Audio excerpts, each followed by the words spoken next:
साल 1931 के तमिलनाडु के रामेश्वरम में एक गरीब परिवार में जन्मा एक लड़का, जिसके घर लालटेन जलाने के लिए तेल खरीदने तक के पैसे नहीं थे। परिवार को 2 वक्त की रोटी तक मुश्किल से मिलती थी। ना पैरों में चप्पल थी और ना ही सर पर पक्की छत।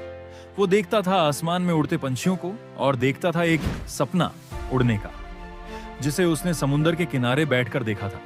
इस बात से बिल्कुल अनजान कि यही लड़का एक दिन भारत को अंतरिक्ष में पहुंचा देगा, परमाणु महाशक्ति बना देगा और खुद दुनिया के सबसे बड़े लोकतंत्र का महान नायक बन जाएगा।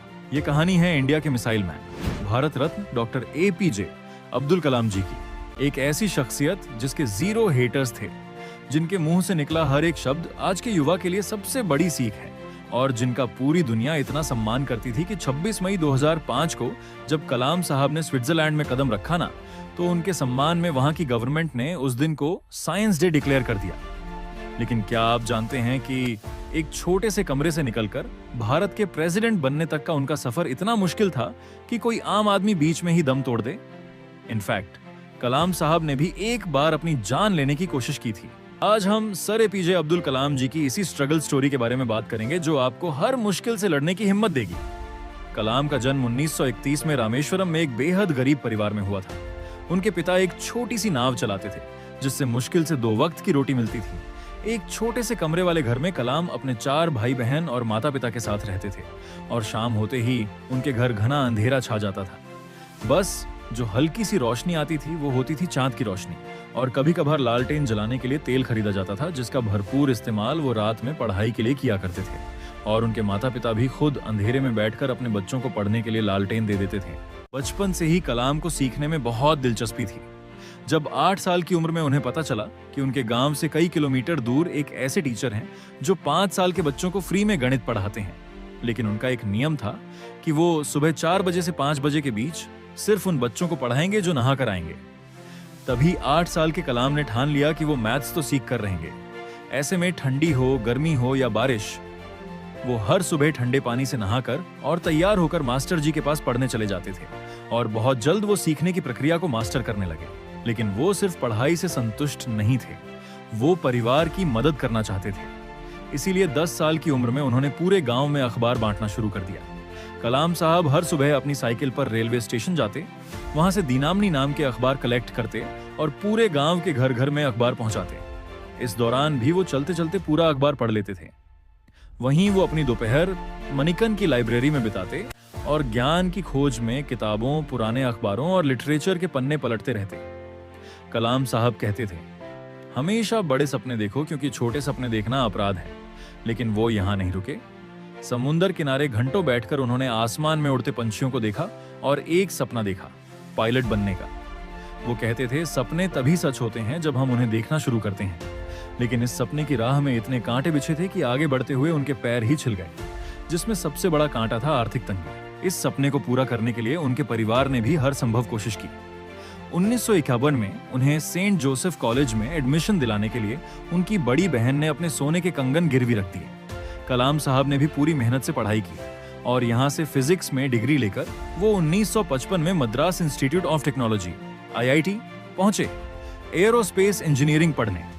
यहाँ वो एक प्रोजेक्ट पर काम कर रहे थे, मगर समय बीता जा रहा था और प्रोजेक्ट खत्म होने का नाम नहीं ले रहा था, जो देखकर एक बार कॉलेज के डीन काफी गुस्सा हो जाते हैं और उन्होंने गुस्से में अब्दुल कलाम जी से कहा कि अगर तुमने 3 दिन में ये प्रोजेक्ट पूरा नहीं किया तो मैं तुम्हारी स्कॉलरशिप कैंसिल कर दूंगा। जिससे वो इतना घबरा गए कि अगले 3 दिन तक उन्होंने बिना रात की नींद दिए दिन रात उस प्रोजेक्ट पर काम किया और उसे कंप्लीट कर दिया। जो देख डीन काफी खुश हुए और उन्होंने कलाम से कहा कि मैं जानता था कि तुम में वो काबिलियत है, लेकिन मैं देखना चाहता था कि तुम में मुश्किल वक्त को सहन करने की क्षमता है या नहीं। और इसी घटना से उन्हें काफी आत्मविश्वास मिला। लेकिन वो कहते हैं ना, सब कुछ आसानी से मिल जाए तो कोई महान न बन पाए, और उन्हें महान बनाने के लिए ही कुदरत ने उनकी राह में एक और बड़ा ट्विस्ट लाया। जी हाँ, उन्होंने अपने सपनों को पूरा करने के लिए इंडियन एयरफोर्स के एग्जाम दे दिए और इंटरव्यू देने देहरादून चले गए। लेकिन बदकिस्मती से वायुसेना में सिर्फ 8 वैकेंसीज थीं और कलाम साहब को 9th रैंक मिला और वो अपने पायलट बनने के सपने को हकीकत बनाने में फेल हो गए। उस वक्त वो नौजवान अपनी आंखों के सामने हर उम्मीद को टूटते हुए देख रहा था।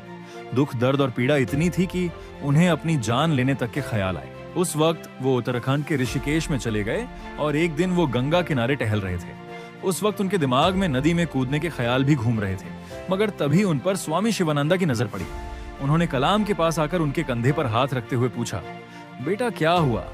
सुनकर कलाम की आंखें भर आईं और उन्होंने स्वामी जी को पूरी बात बताई कि मेरी बहन ने मुझे पढ़ाने के लिए अपने गहने गिरवी रखे थे, लेकिन मैं फेल हो गया। अब मुझे कोई रास्ता नहीं दिख रहा कि मैं क्या करूं। तब स्वामी जी ने उन्हें कहा कि बेटा तू असफल नहीं हुआ है, ऊपर वाले ने तेरे लिए और कुछ बड़ा सोचा है, इसीलिए उदास मत हो। वापस जा और कुछ नया करने की कोशिश कर, क्योंकि जीवन में हर रोज सूरज निकलता है और नया सवेरा होता है। स्वामी जी की इस बात से अब्दुल कलाम सर को काफी हिम्मत मिली और उन्होंने वापस आकर defence research and development organisation DRDO join कर लिया।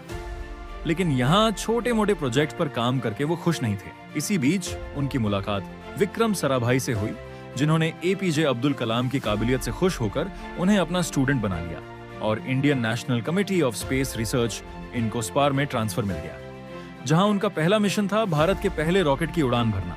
लेकिन शुरुआती स्टेज में होने के कारण इनकोस्पर के पास ना तो कोई वर्कशॉप थी और ना ही कोई ऑफिस।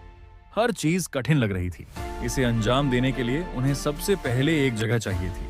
कलाम साहब और उनकी टीम ने हार नहीं मानी। उन्होंने केरला के थंबा गांव में एक चर्च को अपना वर्कशॉप बना लिया और वहां के फादर के घर को अपना ऑफिस। फिर सरकार से मिले थोड़े बहुत पैसों से उन्होंने बकायदा पूरे रॉकेट को ही बना डाला।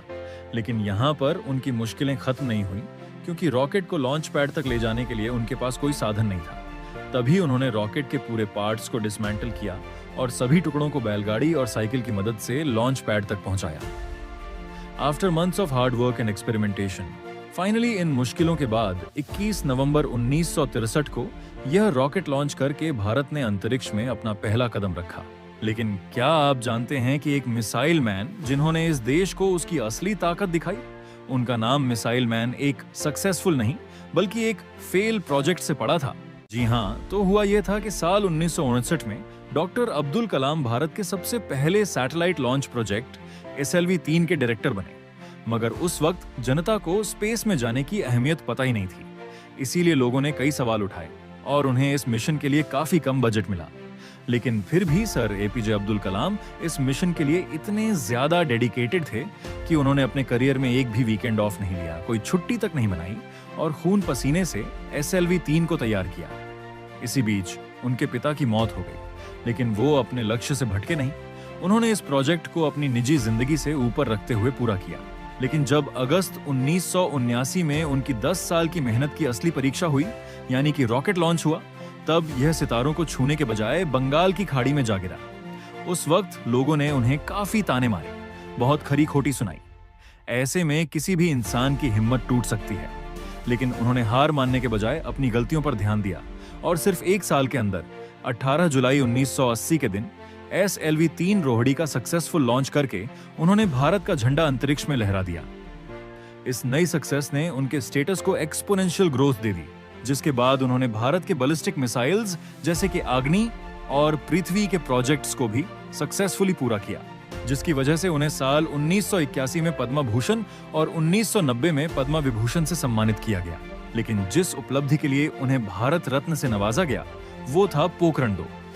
जी हाँ, सर अब्दुल कलाम, भारत के कुछ और महान वैज्ञानिकों और इंडियन आर्मी की टीम ने मिलकर अमेरिका की सैटेलाइट की आंखों में धूल झोंककर भारत का दूसरा न्यूक्लियर टेस्ट किया था और इसी के साथ भारत एक न्यूक्लियर सुपर पावर देश बना था। इस नई उपलब्धि ने भारत को बाकी सभी देशों से डिफरेंशिएट कर दिया और उसे एक प्रीमियम पोजीशनिंग भी मिल गई। आप में से काफी कम लोग जानते होंगे कि कलाम साहब कुछ समय के लिए अमेरिकन स्पेस एजेंसी नासा में भी ट्रेनिंग लेने के लिए गए थे। वहां उन्होंने एक बहुत बड़ा गैप स्पॉट किया। वहां की मैनेजमेंट उन्हें देखकर इतनी इम्प्रेस्ड हो गई थी कि उन्होंने कलाम सर को नासा में जॉब ऑफर कर दिया और कहा कि हमें आपके जैसे ही तो टैलेंट की जरूरत है और वैसे भी आपके भारत में रखा क्या है। लेकिन कलाम ने यहाँ एक अलग रास्ता चुना। वो मुस्कुराए और इंडिया को स्पेस तक पहुंचाने की जिद के साथ वापस लौटे और अपनी जिद को पूरी भी किया। और इवन नासा का कोई भी वैज्ञानिक उनसे नफरत या जलन महसूस नहीं करता, बल्कि अब्दुल कलाम सर तो उनके भी रोल मॉडल हैं। इसी तरह कुछ साल बीते और फिर आया 25 जुलाई 2002 का वो ऐतिहासिक दिन जब सर APJ अब्दुल कलाम भारत के 11वें प्रेसिडेंट बने। लेकिन आपको यह जानकर गर्व होगा कि उन्होंने कभी अपनी प्रेसिडेंट सैलरी नहीं ली, बल्कि उसे गरीब और पिछड़े हुए गांव में डोनेट कर दिया ताकि वहां भी स्कूल बने और वहां बड़े सपने देखने वाले किसी बच्चे को उनके जैसा संघर्ष ना करना पड़े। मगर फिर 27 जुलाई 2015 के दिन हमने उन्हें हमेशा हमेशा के लिए खो दिया। लेकिन सर एपीजे अब्दुल कलाम आज भी हमारी यादों में जिंदा हैं और उनकी बात करते ही आंखें खुशी के आंसुओं से भर आती हैं। इसीलिए आज मेरे लिए नहीं बल्कि उनके ट्रिब्यूट में हम इस वीडियो को जितना हो सके लाइक करिए और शेयर कीजिए, और कमेंट बॉक्स में कलाम साहब की तारीफ में 2 शब्द जरूर लिखिए। कुछ नहीं तो मिसाइल मैन की जय हो यह लिखिए। हम उम्मीद करते हैं कि संघर्ष से भरी इस कहानी से आपको काफी हिम्मत मिली हो। अगर आप भविष्य में ऐसे ही स्ट्रगल स्टोरी सुनना चाहते हैं तो रीड रिकैप रिपीट को सब्सक्राइब करके पास वाली घंटी जरूर दबा दीजिएगा। इस वीडियो के एंड में कलाम साहब की कुछ बातें कहना चाहूंगा। वो कहते थे, सपने वो नहीं होते जो आप नींद में देखते हैं, बल्कि सपने वो होते हैं जो आपको सोने नहीं देते। जब आपका सिग्नेचर ऑटोग्राफ में बदल जाए तब समझ लेना कि आप कामयाब हो चुके हो, और इंतजार करने वालों को सिर्फ उतना ही मिलता है जितना कोशिश करने वाले छोड़ के जाते हैं।